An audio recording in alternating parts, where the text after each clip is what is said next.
chapter 2 in the book Worth Your Salt.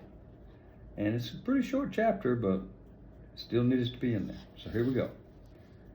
The truck stop I washed dishes at as a teenager was a run-of-the-mill type in a one-horse town that just happened to be located near a relatively busy highway. Not an interstate, mind you, just a highway. It was not a large truck stop. It had about 10 tables, about 15 booths lining the walls, and could meet its overhead just barely. I don't think I have the right to pass any judgment on the folks who work there, but I will say that when I first started working there was no zip to the place, if you get my meaning. Metaphorically speaking, instead of a racetrack full of quarter horses, we had what seemed more like a pen of tumbleweeds caught in a fence line. We who worked there wondered if each day was going to be our last. Few of the townspeople ate at our restaurant because the food was just edible, so we had to rely mostly on new patrons right off the highway.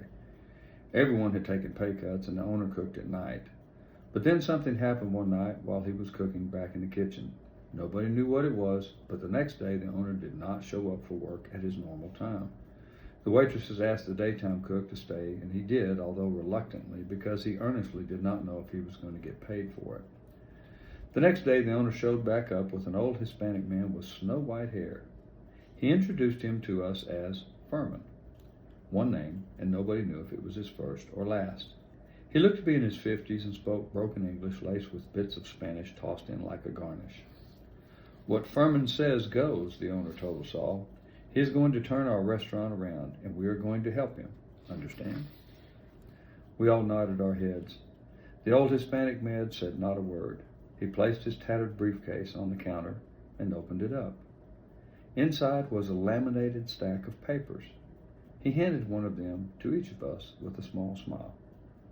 Por favor, he said, please. Sheets here are especiales, specials. You try, yes? We all agreed to try them, although there was some question about whether we would or not. Furman picked up his tattered briefcase, looked at those standing before him, and concluded, Mañana, we begin to have the absolute bestest restaurant in the world. That's chapter 2. I'll see you tomorrow.